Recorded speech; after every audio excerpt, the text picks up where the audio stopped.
Las personas les damos la bienvenida a este evento sobre aprovechar el momento para impulsar el tratado sobre combustibles fósiles en Santa Marta. Si quisieran poner en el chat de dónde se conectan, su nombre, su organización, por favor, siéntanse libres de hacerlo. Tenemos interpretación para este evento, para este webinario. Van a encontrar las instrucciones en la diapositiva que se va a mostrar en un momento.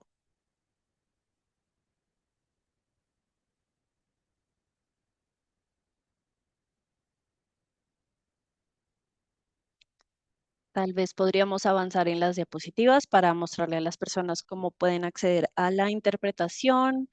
Hola de nuevo a las personas que se conectan.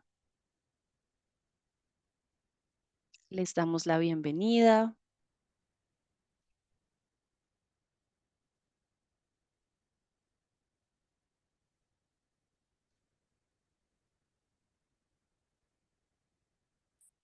Hola, buenos días, bienvenidas a aprovechar el momento, impulsar el tratado sobre combustibles fósiles en Santa Marta. Vamos a tener interpretación en este evento. Nos alegra mucho que se conecten. Va a haber interpretación, hay instrucciones en la pantalla y en el chat para ellos. Siéntanse libre, por favor, de escribir su nombre, su organización y de dónde se conectan en el chat. Nos emociona mucho contar con su presencia. Este es un momento muy importante para que la red se junte.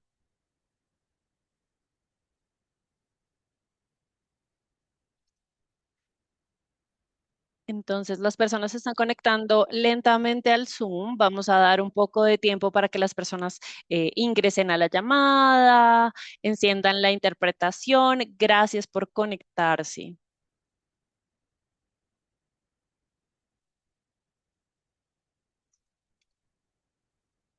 Siéntanse libres de nuevo de presentarse en el chat.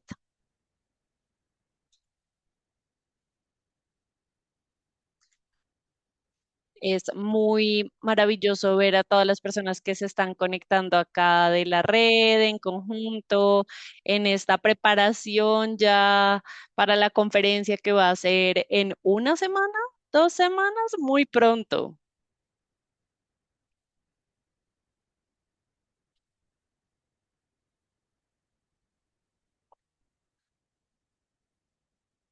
Maravilloso. Espero que todas las personas hayan podido acceder a la interpretación. Y vamos a darle comienzo a lo que estamos haciendo hoy. De nuevo, como hemos dicho, les damos la bienvenida a este evento.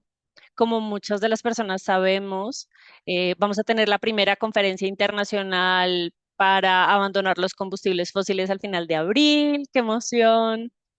Es un gran momento y líderes mundiales, organizaciones de la sociedad civil y comunidades más afectadas se van a reunir en Santa Marta, Colombia, para la primera conferencia internacional sobre la transición para abandonar combustibles fósiles. Estamos en un contexto de agresión imperialista en América Latina y Asia Occidental.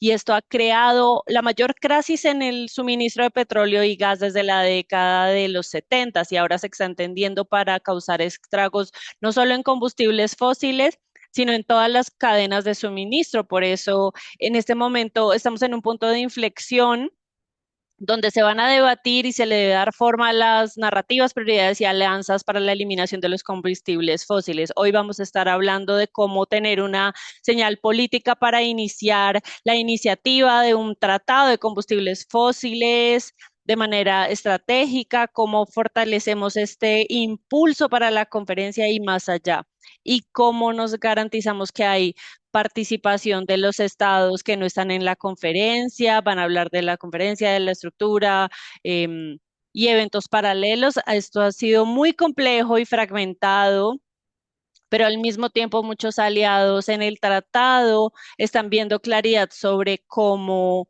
hacer esto de manera significativa. Este webinar está aquí para abordar esta brecha, proveyendo orientación política, guía práctica y alineación estratégica en las conferencias. Para la siguiente diapositiva quisiera presentar a las personas que están acá. Tenemos a Catalina Caro, que es la Coordinadora de Sensata Agua Viva, es ambientalista, antropóloga feminista con una maestría en geografía de la Universidad Nacional de Colombia, donde forma parte del grupo de investigación cultural y ambiental del Departamento de Geografía. Ha investigado temas relacionados con derechos humanos de los pueblos indígenas en el suroeste y el Caribe de Colombia, así como conflictos socioambientales relacionados con minería y educación intercultural. Vamos a tener también la presentación de Alex Rafalovich, director del Tratado sobre Combustibles Fósiles, que ha trabajado como analista de políticas públicas, activista organizador y estratega por la justicia climática durante 15 años. Entre otros, la campaña global para exigir justicia climática, Red de Acción Climática y 350.org. Trabajado en campañas digitales electorales en Estados Unidos, Europa y Australia. Tiene una licenciatura en Derecho con honores de la primera clase de la Universidad Nacional de Australia y una maestría en Economía del Instituto Indira Gandhi de Investigación para el Desarrollo. Vive en Bogotá, Colombia. Luego tenemos a Andrés Gómez, que es jefe de las campañas latinoamericanas del tratado. Es un activista por la justicia energética y climática que trabaja en la iniciativa del Tratado de No Proliferación. Es ambientalista, ingeniero petrolero e investigador en combustibles fósiles, clima, sociedades postpetroleras y transiciones ambientales. Ha participado en debates, procesos y publicaciones nacionales e internacionales sobre la explotación de yacimientos de petróleo no convencionales, fracking y transiciones postpetroleras. También es miembro de la Alianza Colombiana Libre de Fracking. Mi nombre, me olvidé de presentarme, es Mitzi Jones. Yo también soy activista climática y me alegra mucho estar moderando este evento. Sin más preámbulo, le damos la palabra a Catalina. Hola, un saludo para todas y para todos. Es un gusto para Sensat y para el Consejo Permanente de la Transición participar en este espacio. Gracias al tratado por esta invitación. Y pues bueno, lo que me corresponde a mí es un pequeño análisis acerca de por qué esta conferencia se hace en Colombia y por qué en Santa Marta y cuáles son también ese contexto especial que hace que un país como Colombia esté en el centro hoy de el debate de la salida de los combustibles fósiles. Y yo quiero empezar un poquito la presentación diciendo que pues Colombia ya estamos casi en los últimos meses de un gobierno progresista, creo que el primer gobierno progresista de nuestro país, y ese proceso no fue fácil y no fue algo que naciera en un momento cualquiera, sino que fue producto de una puja histórica del movimiento popular en sus distintas manifestaciones, que a través de la organización, la movilización y la acción ambientó la posibilidad real para que en Colombia por primera vez tuviéramos un gobierno progresista que pusiera en el centro las agendas de los movimientos sociales. Y aunque el camino no ha sido fácil, lo que significa gobernar ni ha estado exento de contradicciones, pues algunos sectores han tenido una gran alineación respecto a las agendas populares de los movimientos sociales y eso ha significado unos avances muy importantes en política pública. Este es el caso, por ejemplo, de las agendas del movimiento ambiental popular, en donde todos los debates de la salida de los combustibles fósiles y la construcción de sociedades sustentables ha sido fundamental y que este movimiento ambiental popular que durante años ha propuesto la necesidad de una revolución ambiental que construya una lógica económica que proteja la vida y nos saque como país de ya el antiguo y viejo debate del colonialismo rentista y extractivista y nos lleve a una sociedad sustentable y justa, pues ha sido, digamos, escuchado por los operadores de la política pública del gobierno actual.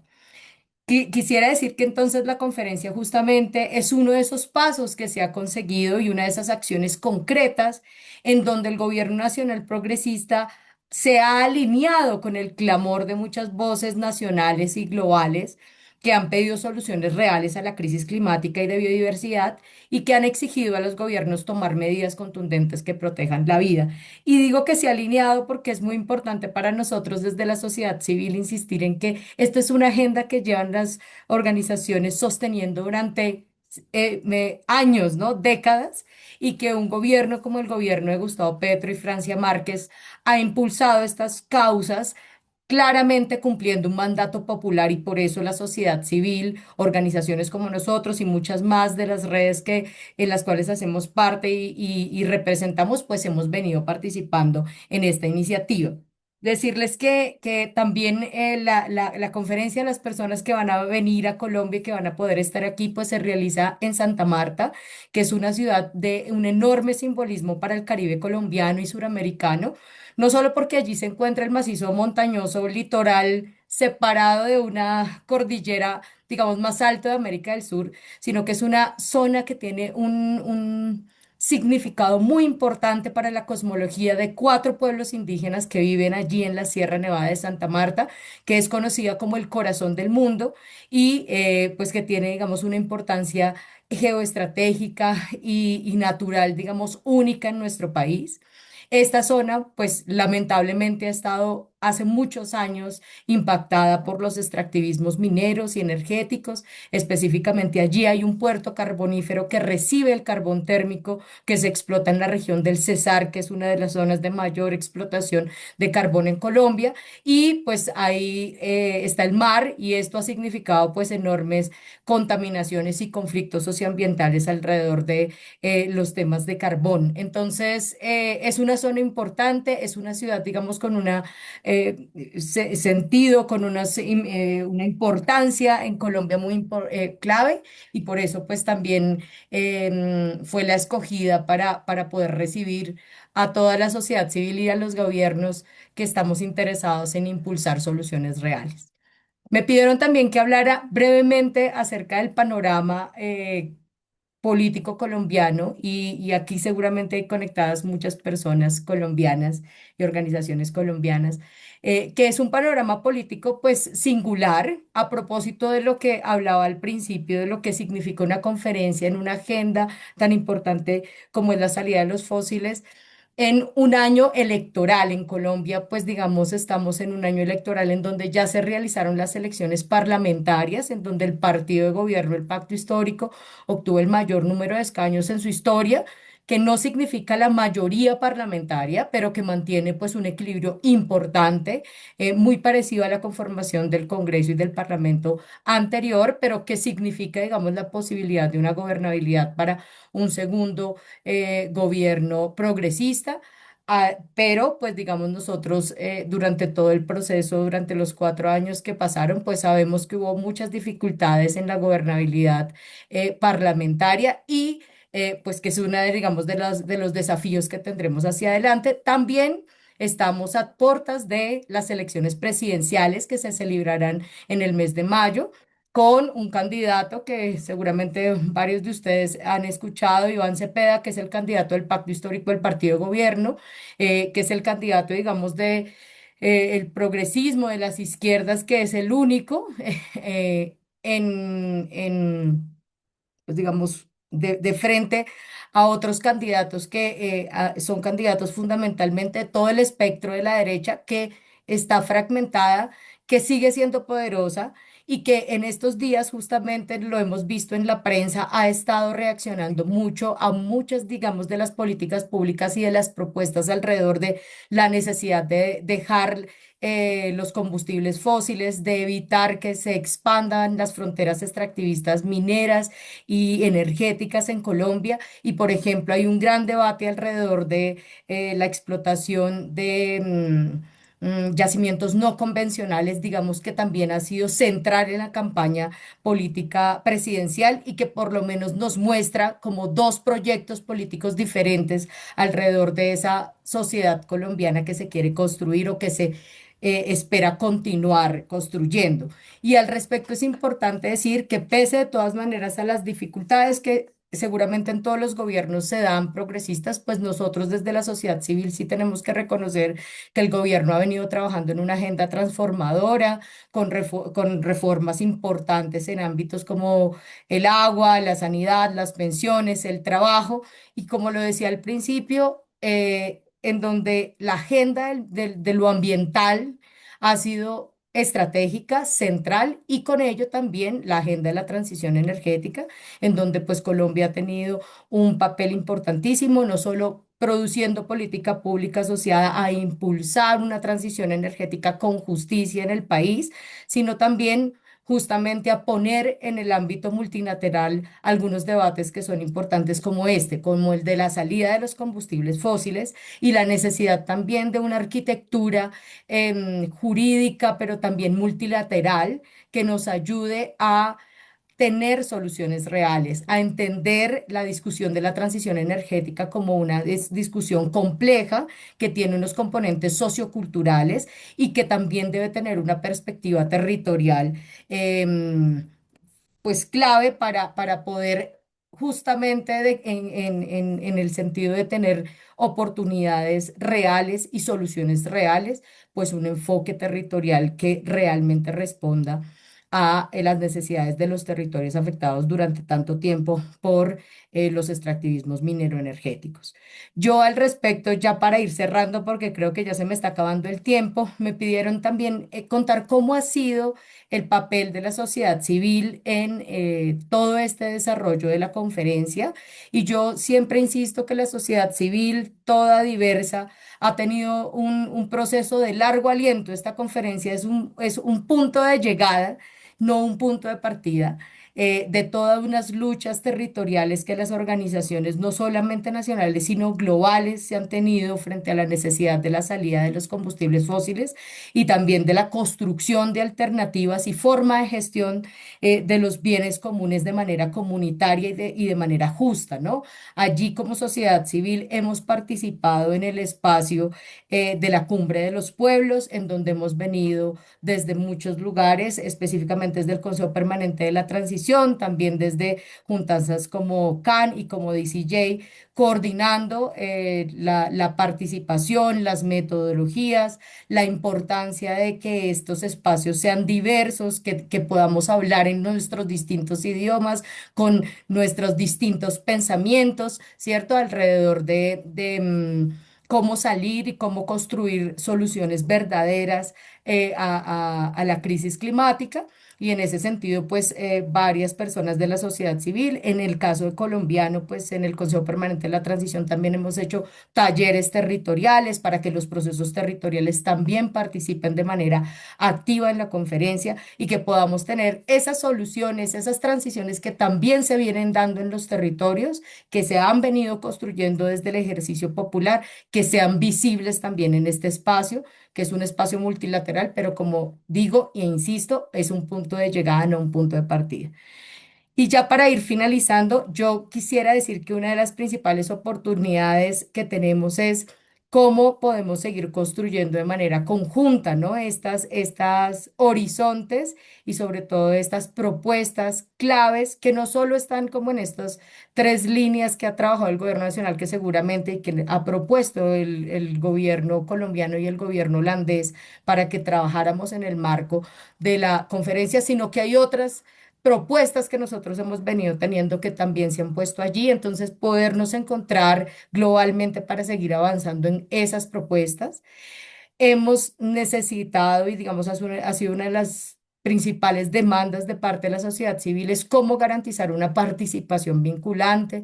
Venimos de espacios multilaterales en donde las participaciones son como unos espacios aislados, en donde la sociedad civil se reúne y donde todas sus demandas y todas sus pensamientos y propuestas parece que quedan allí.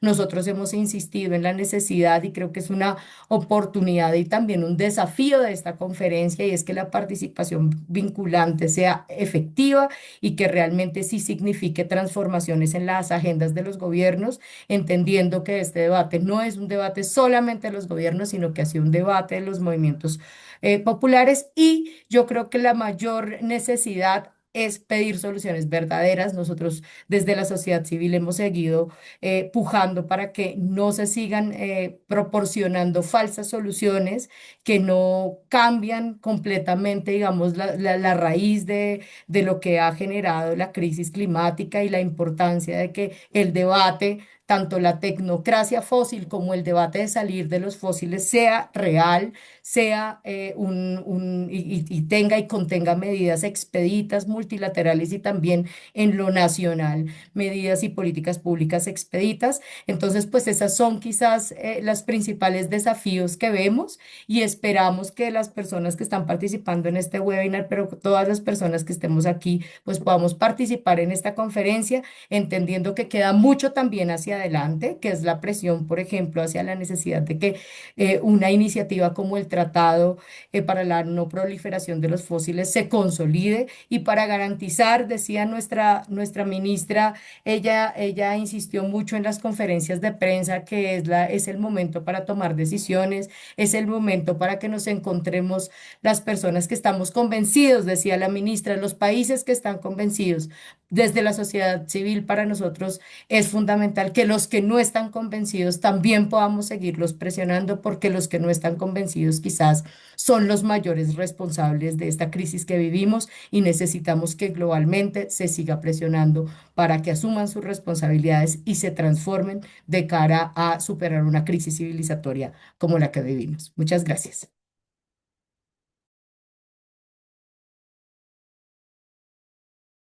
Gracias, Catalina.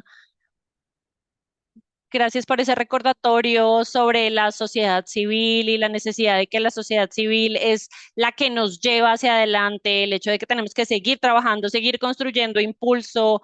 Sé que hay muchas preguntas, hay un botón de preguntas y respuestas en la parte de abajo. Por favor, ahí escriban sus preguntas y las vamos a responder al final del webinario. A continuación tenemos a Alex. Gracias, Mitzi.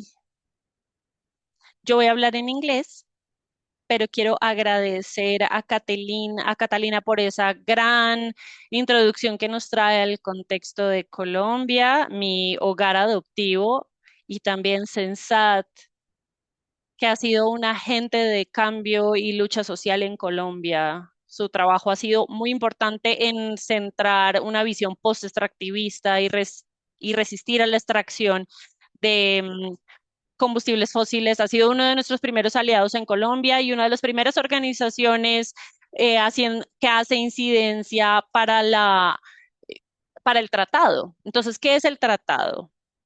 Vamos a ir a la siguiente diapositiva. ¿Por qué existimos? Existimos porque el Acuerdo de París no menciona a los combustibles fósiles ni una sola vez. No aparece gas ni carbón.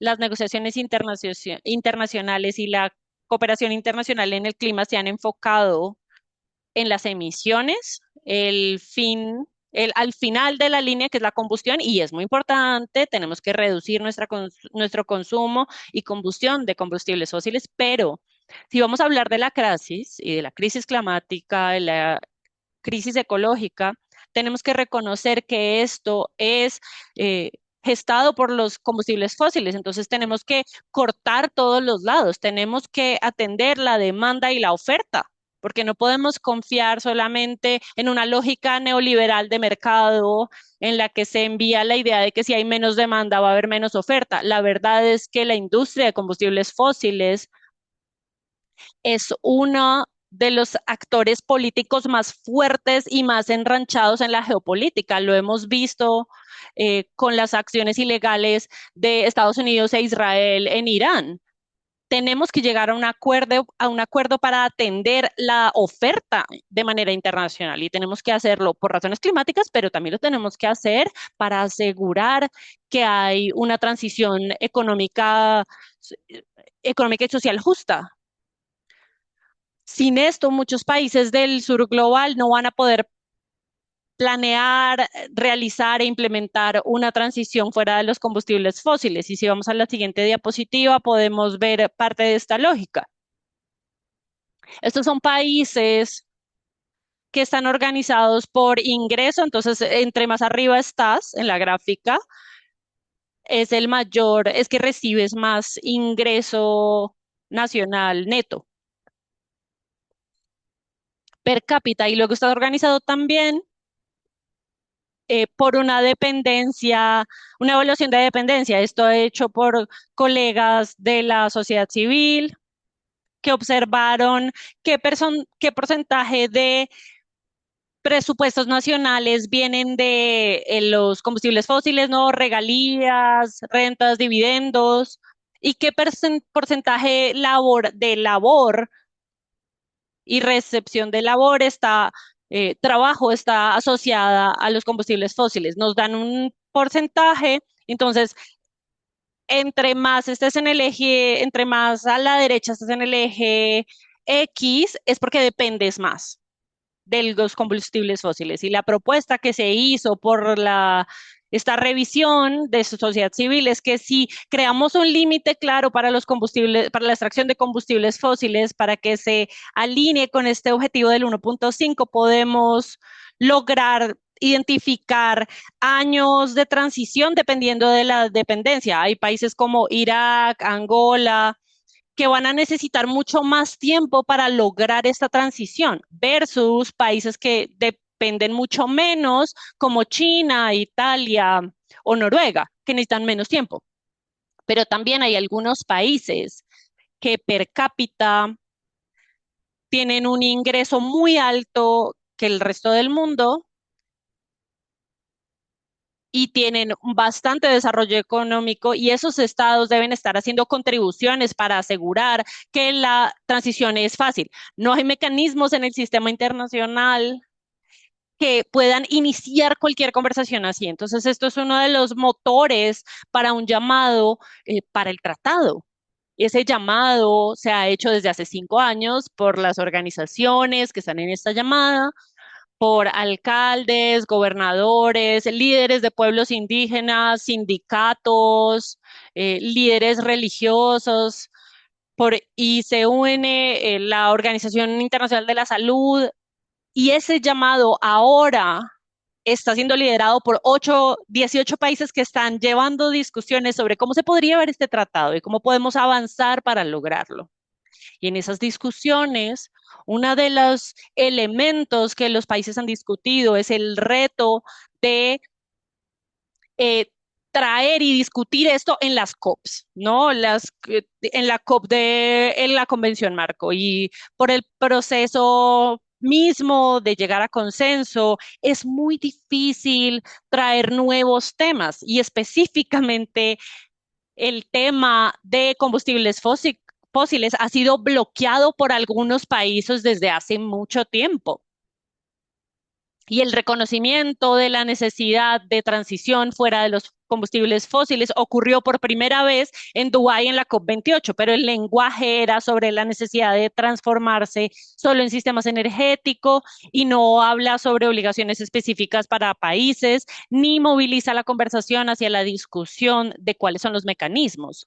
Entonces, los países que están participando en esta discusión del tratado están hablando sobre cómo podemos elevar este tema y llevarlo al sistema internacional.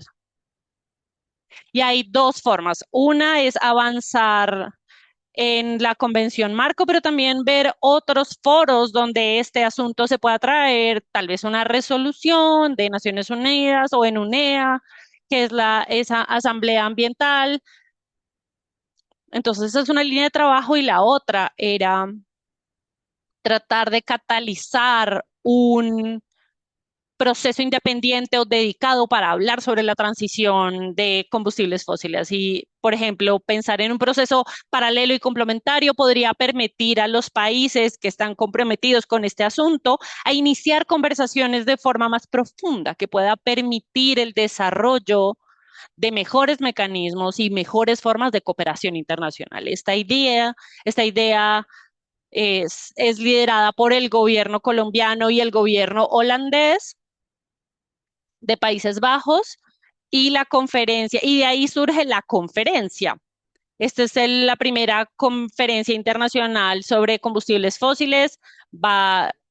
Los países anfitriones son Colombia y Países Bajos. Es mucho más amplia que hablar del tratado. La iniciativa del tratado no es anfitriona, pero nosotros lo vemos como un catalista importante, un punto de inicio importante para conversar sobre qué es lo que está haciendo falta en la gobernanza internacional para la transición fuera de los combustibles fósiles y cómo podemos avanzar en esto. Entonces, la conferencia,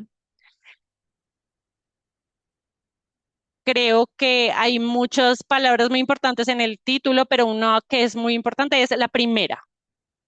Esta es la primera conferencia, lo que significa que tiene una agenda amplia, está tratando de generar unas discusiones, un marco amplio de discusiones que pueden traer contribuciones. Es la primera vez que traemos las distintas piezas de lo que se requiere para una transición fuera de combustibles fósiles, pero también porque es la primera. Entonces quiere decir que habrá una segunda. La intención es que las conversaciones continúen.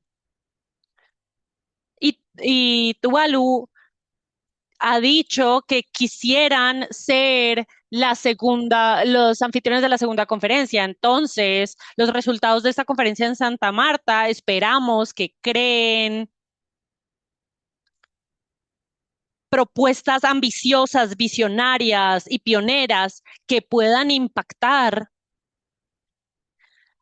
y que puedan cumplirse, por ejemplo, en la hoja de ruta del gobierno de Brasil que hicieron después de la COP, puede desarrollar ideas que pueden ser tomadas en distintos ambientes. No sabemos dónde, no sabemos cómo, pero pueden surgir ideas muy prácticas que tal vez los gobiernos puedan liderar por sí mismos o que puedan llevarlas a algunas negociaciones en las Naciones Unidas. Creemos que debe generar una serie de ideas y propuestas para discutir más adelante en una segunda conferencia.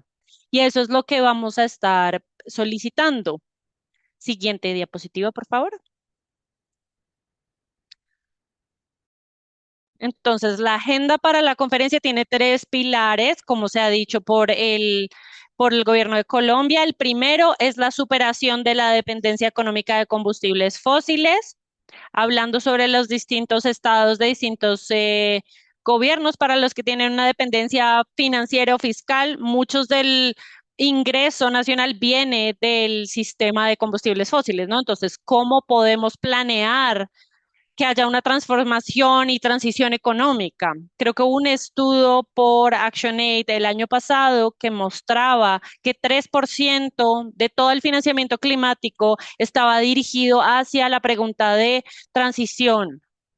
Entonces hay una necesidad de política pública internacional para superar la dependencia económica y el asunto de deudas internacionales que muchas veces afecta esto. El segundo es la transformación de oferta y demanda y como yo decía ya, es esencial que superemos esto y que implementemos políticas que efectivamente puedan manejar seguridad económica, acceso, seguridad energética, acceso, pero también tenemos que considerar la oferta. Y de acuerdo a la decisión de la Corte Internacional de Justicia, es necesario que los estados tienen que abordar los subsidios, la exploración y el licenciamiento para exploración y explotación de combustibles fósiles. ¿Cómo se podría ver esta política? Es una pregunta importante y también va a haber una discusión sobre cuáles son los incentivos que están eh, apoyando o palancando la oferta y la demanda.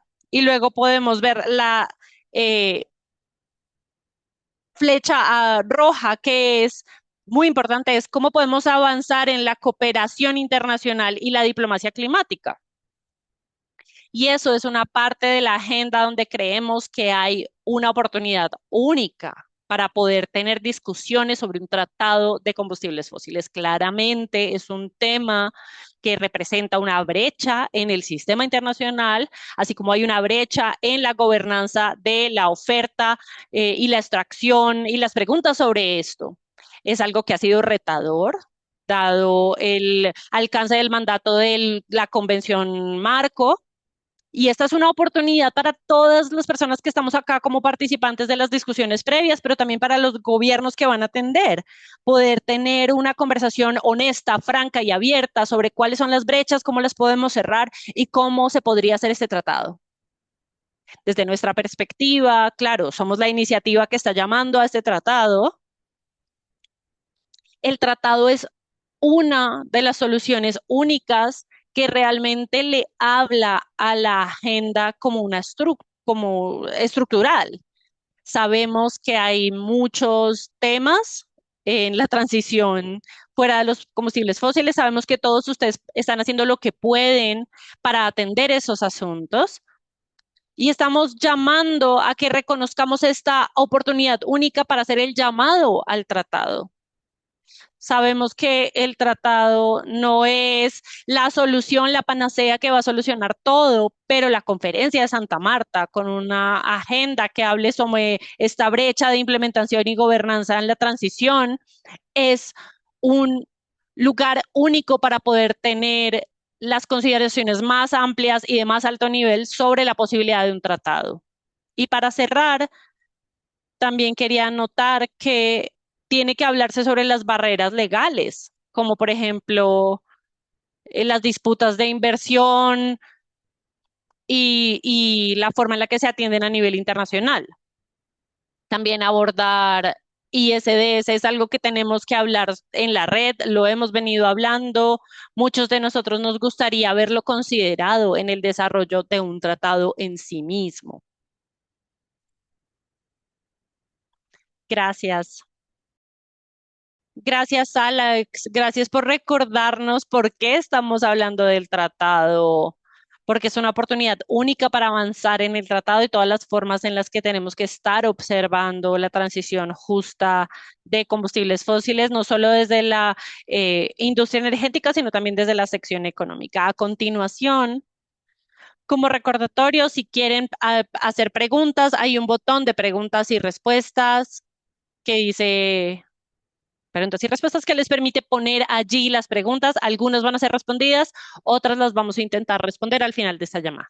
La última persona que va a hablar hoy es Andrés, que va a estar hablando sobre cómo navegar la conferencia y otras oportunidades de Muchas gracias, involucrarse. Mitzi. Un saludo a todas y todos y una bienvenida, como ya hemos hecho, a Colombia, a Santa Marta, a esta conferencia histórica que gracias al esfuerzo de todas y todos aquí logramos conseguir. Es la primera vez que vamos a estar sentando a más de 50 países a hablar de combustibles fósiles, a hablar del tema central que importa para la crisis climática y eso lo hemos logrado empujando aquí juntas y juntos. Las intervenciones de Catalina y de Alex fueron muy claras. Necesitamos avanzar también en Santa Marta en una claridad, en un mandato, por un tratado sobre combustibles fósiles, entendiéndolo como un instrumento que, bien decía Alex, no será la solución, pero que sí es lo que más se aproxima a todas las construcciones que estamos haciendo desde la justicia ambiental, desde la justicia energética, desde la justicia económica. Entonces, aquí en este sentido me voy a referir a lo que ha sido el proceso del gobierno colombiano en el que nos hemos articulado con el Consejo Permanente para la Transición Energética Justa, DCJ y CAN, para avanzar y poner nuestras perspectivas y que puedan llegar a ser claras y ser utilizadas y discutidas por los más de 50 gobiernos que estarán en Santa Marta en esta estructura que el gobierno desde el principio propuso como mucho más incluyente en términos de participación. Entonces recordemos que tuvimos un proceso de inscripción. En ese proceso de inscripción, en esta llamada por el gobierno metodología de embudo, tuvimos una inscripción inicial de más de 2.600 organizaciones de todos los sectores.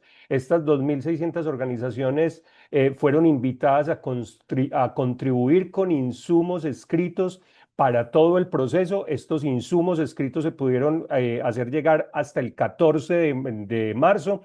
Posteriormente, el gobierno colombiano generó unos análisis y unas síntesis técnicas que pudieran recoger lo que había sido la discusión y las propuestas más bien en los sectores.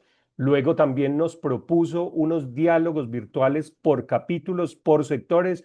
En estos diálogos virtuales que tuvieron una grandísima participación también, se da esa afinación de lo que serían las perspectivas desde la sociedad civil, desde los diferentes sectores que llegan a Santa Marta. Luego lo que se construyen son estos posicionamientos de los diferentes sectores que van a una articulación presencial en Santa Marta, que tendremos en todos los sectores desde el 24 hasta el 27, previos al segmento de alto nivel que será el 28 y el 29. Entonces me voy a detener aquí. Hay una gran variedad de propuestas que desde diferentes sectores de la sociedad civil, hablando específicamente del tema, se han juntado para generar insumos para un espacio muy importante que es el que, digamos, va a centrar nuestra incidencia hacia el 27, el 28 y el 29 también en el espacio alto nivel, y es el espacio de la cumbre de los pueblos por un futuro libre de combustibles fósiles.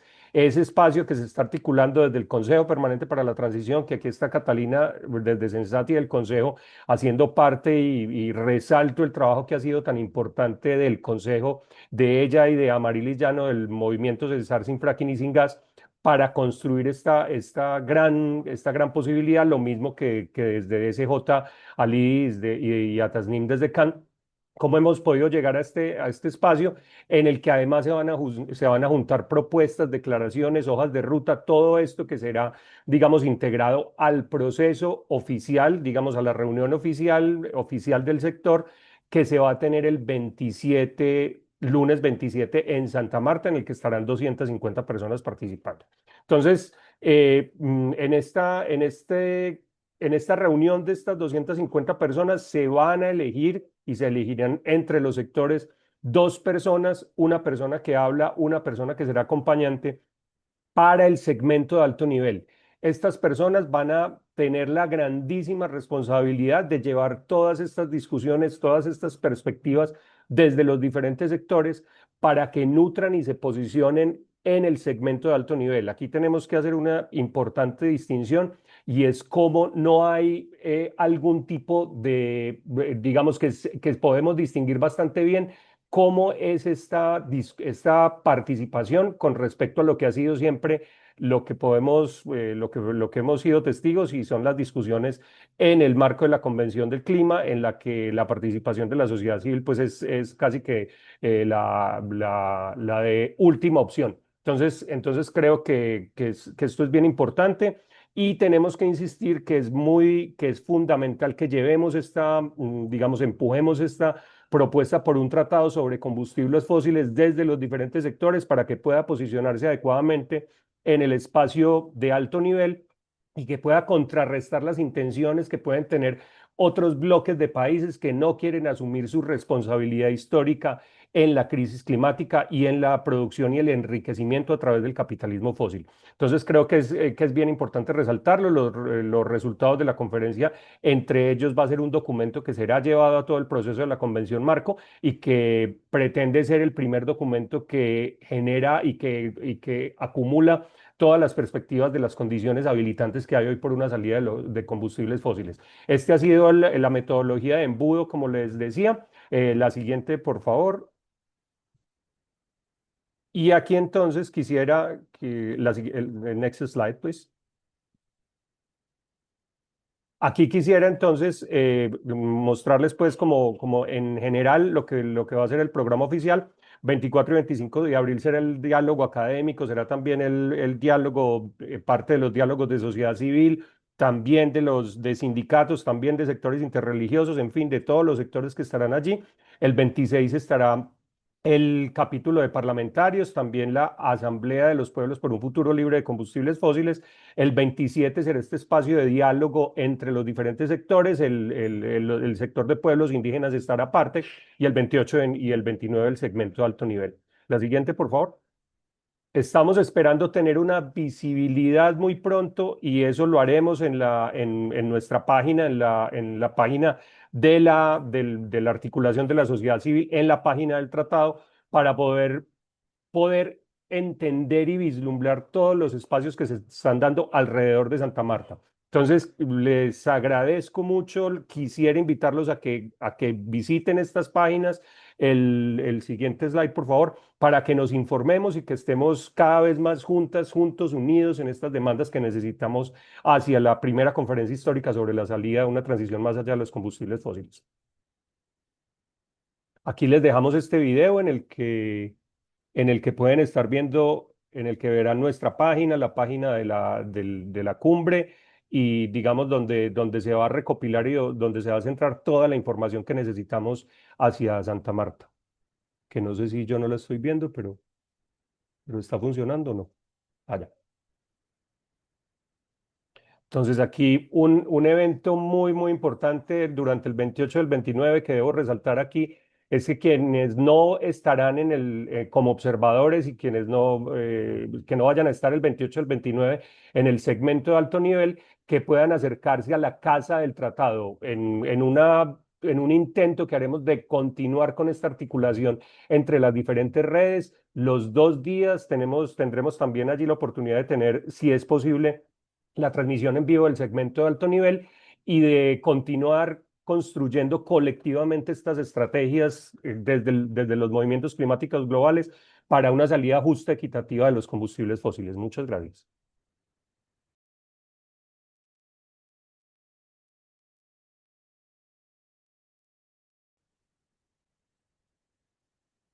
Muchas gracias, Andrés, por esa útil y exhaustiva información que nos diste. Ahora vamos a ver algunas de las preguntas. Tenemos una pregunta que dice, ¿cómo podemos evaluar las contribuciones del gobierno de Países Bajos como coorganizador? ¿Es constructivo, menos ambicioso que Colombia o como igual que Colombia? ¿Alguien quisiera responder esto?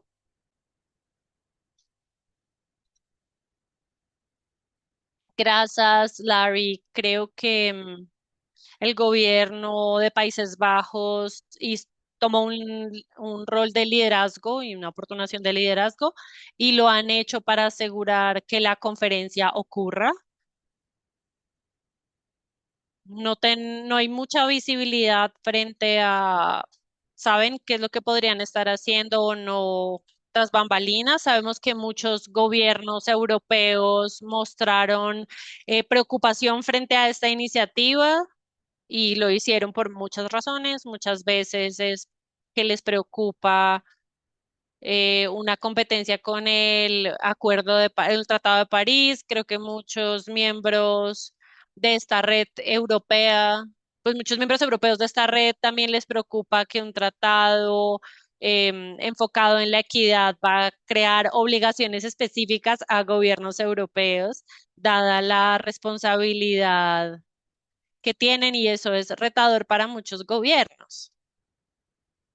Gracias, Alex. Si las personas tienen una pregunta sobre acreditaciones y la conferencia, les pedimos que por favor contacten al gobierno colombiano para ello. Tenemos otra pregunta de Nick de Carlo. Como lo entiendo, hay un número de países que son productores, por ejemplo, Canadá, que van a atender. ¿Cómo pueden ver su rol y su influencia en la conferencia? Yo puedo intentar responderla, Mitzi. Me parece que es muy importante que entendamos esta como una primera conferencia histórica, un primer paso hacia la discusión abierta y franca sobre la salida de los combustibles fósiles y las diferentes condiciones que tiene cada país. Esto no se ha logrado hacer a través de un proceso de 30 COPs, un proceso de la Convención Marco, donde solo hasta la COP 28, como nos mencionaba Alex, sale por fin una referencia a los combustibles fósiles. Entonces aquí tenemos que entender cómo hay unas condiciones para productores, para países productores, hay unas condiciones para países que dependen del consumo de combustibles fósiles, hay unas condiciones globales y no podemos olvidar la actual geopolítica, las condiciones geopolíticas que tienen el barril hoy a más de $100. Entonces, toda esta conversación abierta, franca, es precisamente la que se tiene que dar, la interacción a través de los 3 ejes de la conferencia para que se puedan construir caminos sólidos, caminos que nos puedan llevar, en el caso ideal, a la construcción de un mandato de un tratado sobre combustibles fósiles y de cómo entendemos y advertimos estas perspectivas. Allí quiero resaltar como último punto el insumo que generamos desde la iniciativa del tratado y hablar de la idea de los clubes de compradores y vendedores que han estado previamente en otros lugares y en otros tratados, en la que precisamente se trata de establecer, digamos, en un tiempo corto, en el que podemos salir de los combustibles fósiles, unas estructuras de mercado que puedan favorecer a los países que precisamente hacen parte de estos acuerdos y que puedan de alguna manera saltar estas condiciones de mercado que se dan hoy en condiciones geopolíticas como las actuales.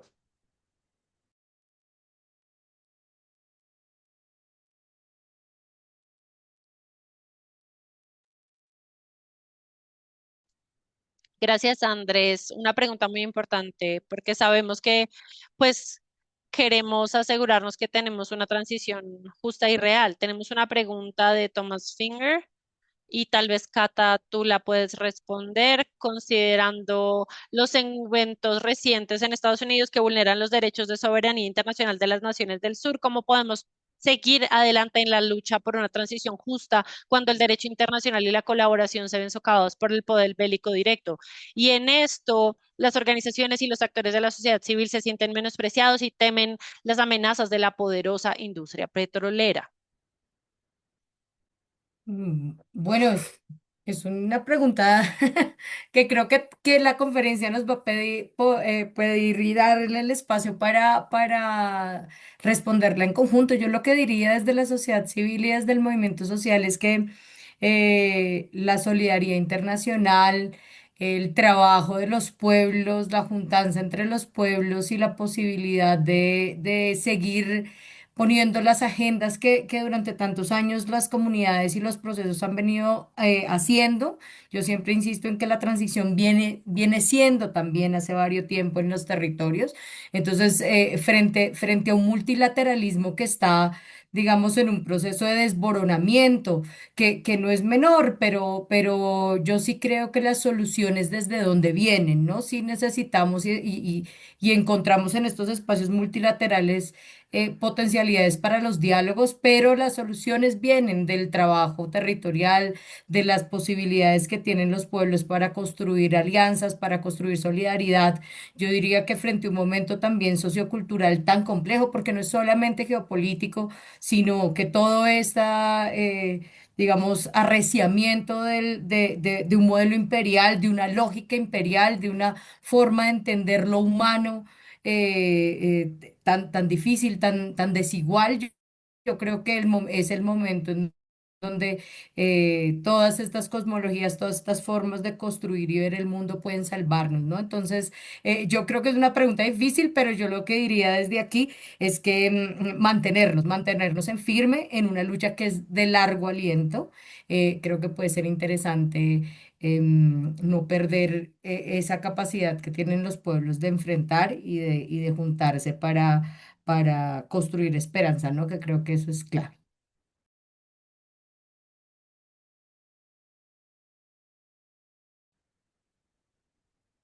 Gracias, Catalina. Aprecio mucho tu respuesta. Es muy verdad que cuando vemos a políticos y líderes mundial no hacer su trabajo de servirle a la gente, es decir, pueblos indígenas, comunidades marginalizadas, esto me recuerda a este momento y lo que me inspira y me da esperanza es ver victorias en el pasado. Hemos visto el tratado de minas, el tratado de armas nucleares que se han hecho por personas que han estado presionando a los gobiernos para crear coaliciones y vemos el patrón aquí. Esperamos que el tratado de combustibles fósiles nos ayude a juntar esto. Tenemos una última pregunta de Martín y tal vez Alex la puedes responder tú. ¿Qué es lo que ves como un resultado real de el tratado? ¿Qué es lo que debemos hacerlo bien en los países occidentales? Gracias, Missy. Gracias a todas las personas por las grandiosas preguntas y conversación.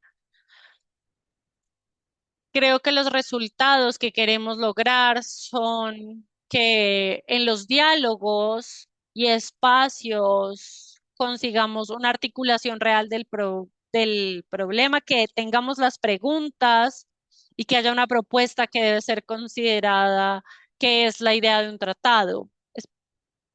Como he dicho, le pedimos a personas de esta red que por favor hagan incidencia al respecto. Con eso los reportes y los documentos demuestran que hay este problema muy claro y esta posible solución. Tenemos optimismo frente a que quienes van a estar allí, países, representantes, están unidos, que en este llamado por el tratado, que vayan a estar representando en los estados, en las discusiones de alto nivel, la necesidad de este tratado, qué brecha está tratando de llegar y qué más debe incluirse. Y esperemos que esta conversación sea un espacio que cree más conversaciones entre nuevos gobiernos que ahora estén interesados en esta idea. Y esperamos que todos los gobiernos puedan darle espacio y tiempo a esta discusión.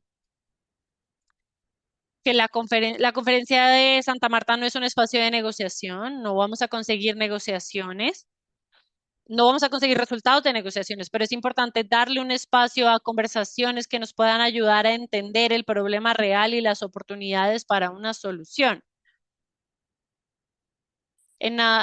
Y sumado a esto, los miembros del grupo que van a estar proponiendo el tratado, pues se van a encontrar de manera independiente para discutir otras ideas sobre cómo se vería un tratado. Y tal vez va a haber formas de compartir cómo tener este tratado. Y esperamos que las discusiones de todos los tres pilares puedan nutrir lo que puede hacer un tratado. Hay muchas ideas y propuestas y todas estas se pueden tomar en discusiones posteriores sobre cómo se podría ver y cómo podría funcionar un tratado. Gracias, Alex. Gracias a todas las personas por juntarse a este webinario. Si necesitan más información, por favor, miren a la página web que hemos enviado, que Andrés ya mostró. Esperamos que nos podamos ver en Santa Marta la otra semana. Si no pueden ir a Santa Marta, nos vemos en las calles, luchando por una transición justa contra los combustibles fósiles. Gracias a todos.